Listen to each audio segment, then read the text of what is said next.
last week, INFOWARS.com reporter and researcher Julie Wilson wrote a story dealing with the US Postal Service banning and destroying tens of millions of dollars of Let's Move sports stamps that showed people jumping rope and jogging, saying that's not a good role model for children to show physical fitness because it's dangerous. The headline was, Let's Move Stamps Prompt Safety Concerns.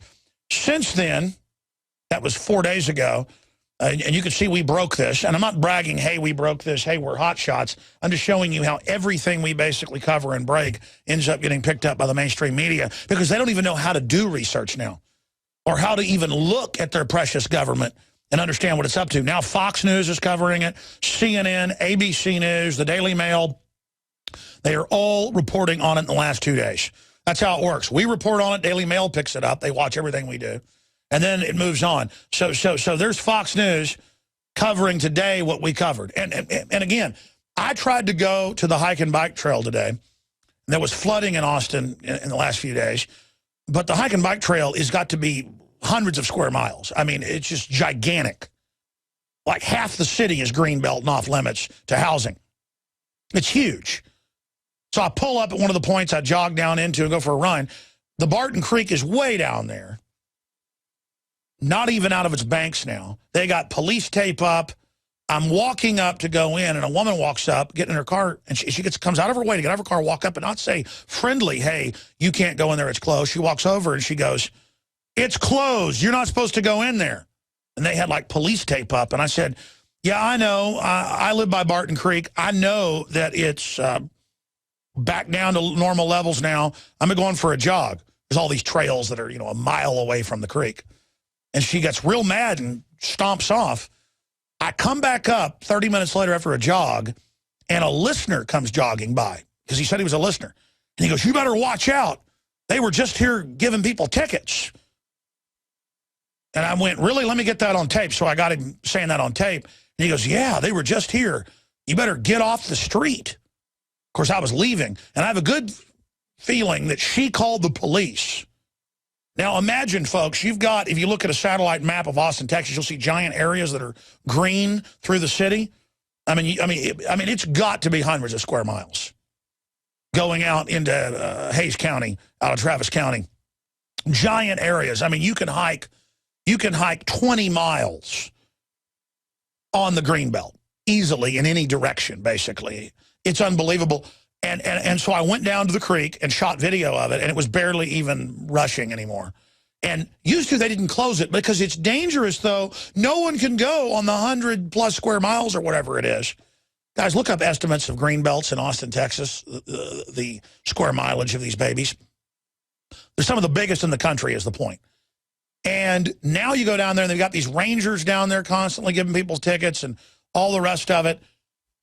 Some days you go down there, you'll see more rangers than you see people.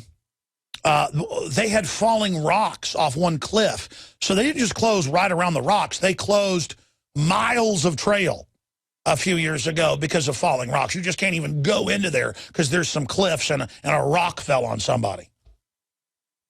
Now, there it is, the Barton Creek Greenbelt. That's just one part of it. How many square miles does it say it is? Yeah, that's 7.25 mile. That's just one of the trails. But I'm talking about the square miles total of it. It's just massive, massive, massive, massive area. And that's about how it was flowing if you're watching us on TV. That's about what it looks like right now. It was way out of its banks yesterday. The point is, though, that they shut the whole thing down. And it's the nanny state because, well, you can't get near rushing water. Well, I can get near a pedestrian street, and I can be hit by a car. That kills tens of thousands a year. It's this idea of, well, you can't bring a football to school anymore. You can't bring a soccer ball. It's dangerous. You've got to wear a helmet to play soccer now. It's a total system of control. And the fact is the foreign banks are looting us. We're having our rights stolen, our freedom stolen.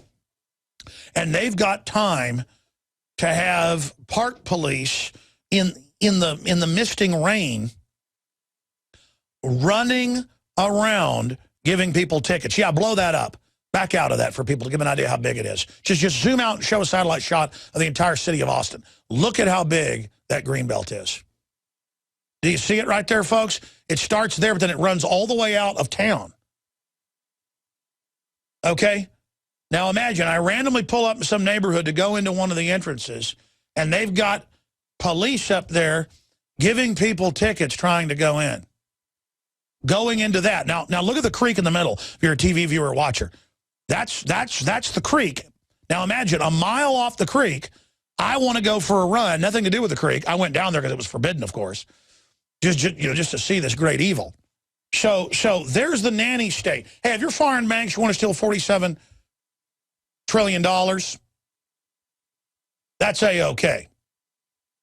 If you want to do stuff like that, it's okay. If you want to put cancer viruses in the vaccines, that's A-okay. But if you want to come out with a USPS pro sports let's move stamps that show kids jumping rope and kids playing football and kids playing tennis, it's banned. And to me, that was sensational when Julie Wilson wrote about that last Thursday. Sensational. And it is sensational. But why is it usually INFOWARS.com that is shocked by something like that to initiate people having outrage? That's what's freaking me out. We have, from my source is telling the truth that they believe they were told they were real nuclear weapons that were secretly at the base being shipped out without proper paperwork, and the police freaked out in front of them as well. Everybody freaked out, just like when nukes showed up from Minot, North Dakota at Barksdale Air Force Base 6 years ago. Everybody freaked out. It got stopped that time. This time it didn't get stopped. The nukes disappeared on down the road. Maybe the source is wrong that they were nukes. I mean, I'm hoping this is wrong, but no one cares. Because did you hear the Washington Redskin name is racist? And did you hear the Second Amendment's racist? And did you hear Obamacare works wonderfully? And if you don't like it, you're a racist. And did you hear the veterans that had their arms and legs blown off, pulling down the barricades? The Democratic Party put out press releases saying they're racist. So it doesn't matter if one of the nukes goes off and you don't like being blown up by it, you're racist. Having any concern is racist. Are we choosing our own destiny, or has it been pre-selected for us? As we've moved through history, every great leader has had to understand the potential of information. Billions of dollars have been spent privately and publicly looking at how to tap into your psyche. From compulsory state education to the Hollywood media brainwashing machine, we are kept in perpetual bondage to the ideas that shape our actions. When somebody obscures that feedback loop between you observing and testing it out and verifying it, they can take total control of your awareness. All of this is happening so fast, you need to be ahead of the game. How to engineer the opinion of the American people so that they would not only endorse but demand a war. Oh, there's another one. Another plane just hit. State of Mind, because there's a war on for your mind. Get your copy of State of Mind, the movie, at InfoWars.com. And remember, every order at InfoWarsStore.com receives a free citizen rulebook.